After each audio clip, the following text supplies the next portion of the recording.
Bonsoir Alice. Bonsoir Jean-Baptiste. Nous allons commencer votre journal avec la marche pour les libertés. Oui, on approche de la fin de ces marches pour les libertés et contre l'extrême droite. Plusieurs rassemblements qui étaient organisés en France. Une première leçon à tirer de cette journée. Elle s'est déroulée globalement dans le calme. En ce qui concerne la mobilisation, en revanche, Antoine Lard, bonsoir. Vous êtes à Paris. Les chiffres des organisateurs et de la préfecture ne disent pas exactement la même chose. Antoine Lard avec Juliane Roland. Merci beaucoup Antoine. Rassemblement dans le calme à Paris, si ce n'est cette image marquante lors de ce rassemblement. Nous gardons Alice ce soir un œil attentif sur le rivage est de la Corse. Oui, et cette course contre la montre qui est enclenchée 35. Nous y reviendrons évidemment au cours de cette émission. Une image du G7. Image très attendue aujourd'hui. Oui, avec une journée très chargée pour le président de la République. Exactement. Et si comme moi vous faites partie des fans, lorsque Alice a prononcé des joueurs, des noms de sportifs étrangers, et bien voilà un moment que nous allons tous apprécier. Direction Roland Garros. Je préviens parce que Guillaume Ford est à ma gauche et il se moque très facilement. C'est pas mieux du tout et à chaque fois, je vous le dis. Non mais surtout que vous allez voir, ça va se passer extrêmement bien. Après donc près de 2 heures de combat, la Tchèque Barbara Krejcikova a participé à son 5e tournoi majeur, son 3e sur la terre battue parisienne. Balèze. Allez. Guillaume Fard mouché, il n'a pas dit un mot. La météo, on regarde les prévisions pour demain. Il va faire très beau encore ce... Alice, à tout à l'heure. 19h pour un nouveau journal. Informations après l'enfarinage de Jean-Luc Mélenchon. Oui, dernière information sur l'individu qui est à l'origine de cet acte. Ça, c'est pas force de l'ordre, mais considérant qu'un député est bien une personne dépositaire de l'autorité publique, il a finalement été considéré donc qu'une garde à vue était justifiée. En ce qui concerne la manière dont se sont déroulées ces marches des libertés et contre l'extrême droite, eh bien, une première leçon à retenir globalement. Le climat a été calme tout au long de l'après-midi. En ce qui concerne la mobilisation, en revanche, les chiffres sont un peu différents si l'on considère les chiffres des organisateurs et de la préfecture. C'est ce que nous explique Antoine Lard qui suivait le cortège parisien. La vaccination. 30 millions de primo-vaccinés, cette barre a donc été atteinte. Le deuxième jour du G7 dans le sud-ouest de l'Angleterre, avec une journée très chargée en face-à-face pour Emmanuel Macron. Bonsoir Laura Calmus, vous êtes sur place pour BFM TV. Dernier entretien bilatéral en date donc pour le président français, celui avec Joe Biden. On suit cette course contre la montre au large de la Corse, 35 km.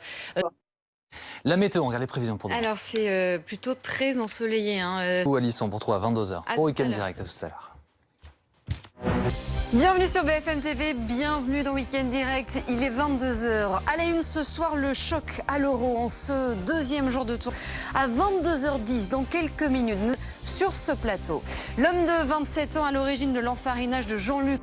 Au-delà de ces quelques tensions, il est important de signaler ce soir que participants, on en parlera aussi. Voilà donc pour le sommaire de ce samedi soir. Week-end Direct, c'est parti. Mais d'abord, ces images, l'euro commence à peine, mais celles-ci feront, c'est sûr, partie des images marquantes de ce tournoi. Regardez. Vous l'avez entendu, le nom du Danois Christian Eriksen qui a donc été prononcé haut et fort par ces milliers de supporters dans le stade de Copenhague alors que le match Danemark-Finlande reprenait à 20h30, soit près d'une heure et demie après le malaise donc de ce joueur emblématique de l'équipe danoise Christian Eriksen dont l'état s'est stabilisé ce soir. On va en parler sur ce plateau ce soir avec Roland. Si vous nous rejoignez et que vous n'avez pas suivi ce qu'il s'est passé, voici les faits racontés par Antoine Sabardin. Soipiné du joueur, quelles sont les dernières informations ce soir? Alors, état stable, c'est ce qu'on sait. Un commentaire donc, sur ce match imposé 1-0, car il faut donc raconter et préciser que ce match a finalement repris 1h30 après les faits, ce qui d'ailleurs a surpris pas mal de gens, mais ce sont les joueurs des deux équipes qui l'ont demandé. Sur cet événement. Dans quelques minutes, nous irons aussi sur l'esplanade des Invalides, dans le 7e arrondissement de Paris. 2h16 dans Week-end Direct, nous filons tout de suite dans le 7e arrondissement de Paris, en plein cœur de la capitale, sur BFM TV. Bienvenue dans Week-end Direct. À la une ce soir, le choc à l'Euro en ce deuxième jour de tour. C'est une image dont le monde du football se serait bien passé en ce début de l'Euro, censé être une fête. Le joueur danois Christian Eriksen, qui a donc fait un malaise sur la pelouse pendant la rencontre. Il a dû subir un massage cardiaque. Antoine Sabardin. Quelles sont les dernières informations ce soir, France 1, du sport? Merci d'être avec nous dans Week-end Direct. On va revenir bien sûr avec vous sur ces images marquantes. Est-ce que vous diriez ce soir que cet homme est un miraculé? Oui. Vous pouvez quand même revenir tout à l'heure. En revanche, il a raison sur les gestes. L'idée, c'est de sensibiliser davantage les Français qui, visiblement, ne sont pas suffisamment formés à ces gestes. Merci, docteur Lemoine, d'avoir été avec nous ce soir dans Week-end Direct. On vous retrouve tout à l'heure, François, pour revenir bien sûr sur cet événement et les matchs aussi de la soirée, puisque le football a repris ses droits. La politique, avec la campagne des régionales et les premiers pas sur le terrain, d'une certaine manière, dans la Somme du garde des Sceaux, Éric Dupond-Moretti, qui est candidat dans les Hauts-de-France ce samedi, il a croisé la route de deux de ses adversaires, donnant lieu à des accrochages à répétition. La campagne avance et décidément, tous les coups semblent permis. Constance Bostoen. En train de perdre ses nerfs, Éric Dupond-Moretti. Le seul, Daniel Obono. Est-ce qu'il est vraiment le seul à perdre ses nerfs? Est-ce que lorsque vous assistez à cette séquence et cet échange, notamment avec François Ruffin qui lui dit ça ne sert à rien d'être sur le terrain, retournez à vos fonctions, occupez-vous du travail que vous avez à faire, il dit la même chose à Pannier-Runacher. Ma question est, est-ce que les responsables politiques, dans leur globalité, ne sont pas en train de perdre leurs nerfs? Est-ce qu'ils ne sont pas finalement tous responsables du climat délétère qui règne actuellement? Non, je pense que c'est quand même faire... Pour l'instant, ça ne porte pas. Autre séquence politique marquante de cette journée, c'est cette... je voudrais qu'on écoute la réaction de Marlène Schiappa. Mais la vie, national. Écoutez, ils peuvent toujours condamner. Regarde d'abord ce qui se passe sur l'esplanade des Invalides, puisqu'on suit attentivement des équipes de BFM qui étaient donc déployées sur place. Mais donc on peut considérer qu'à 23h, les traits dans l'ordre. Et les images le prouvent puisqu'il n'y a plus personne. Donc si vous nous rejoignez, il est 23h. À la une dans Week-end Direct, tout d'abord le choc à l'Euro en ce deuxième jour de cette journée. On va aussi y revenir sur la manière dont se sont déroulés ces défilés. Voilà donc pour le sommaire de ce samedi soir. Week-end Direct, c'est parti.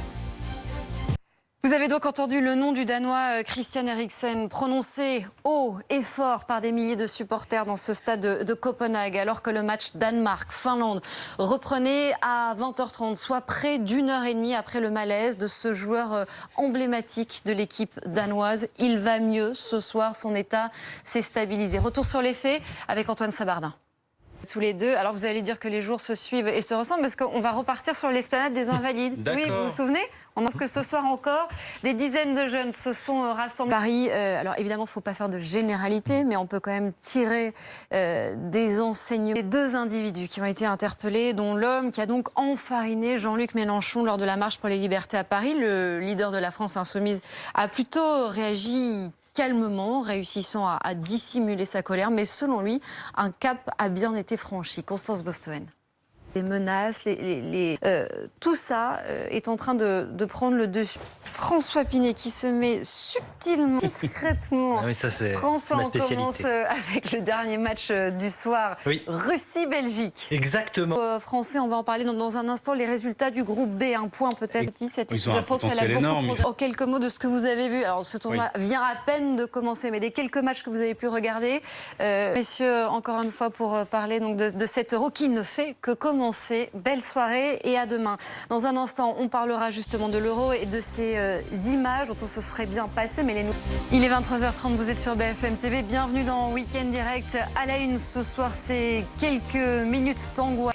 Cette image, tout d'abord, en ce début de l'Euro, cette image de l'Euro qui est censée être une fête, un moment de célébration, où l'on voit ce joueur danois, Christian Eriksen, qui fait donc un malaise cardiaque sur la pelouse pendant la rencontre contre la Finlande. Il a dû subir un massage cardiaque, mais il va mieux ce soir. Antoine Sabardin. On va parler à présent de l'actualité politique avec la campagne des régionales et les premiers pas sur le terrain dans la Somme du garde des Sceaux, Éric Dupond-Moretti, candidat dans les Hauts-de-France. Ce samedi, il a croisé la route de 2 de ses adversaires, ce qui a donné lieu à des accrochages à répétition. La campagne avance donc et décidément, tous les coups semblent permis. Constance Bostoen. 3 personnes ont été interpellées à l'issue d'un nouveau rassemblement de dizaines et dizaines de jeunes sur l'esplanade des Invalides dans le 7e arrondissement de Paris. Les forces de l'ordre sont intervenues juste avant l'entrée en vigueur du couvre-feu. Le point sur la situation et ce qui s'est passé ces dernières heures là-bas avec Angie Louata. Dans un instant, vous retrouvez le rendez-vous d'Apolline de Malherbe. Apolline qui, cette semaine, est allée à la rencontre du philosophe et essayiste Michel Onfray. Et nous, on se retrouve à 1h. À tout à l'heure.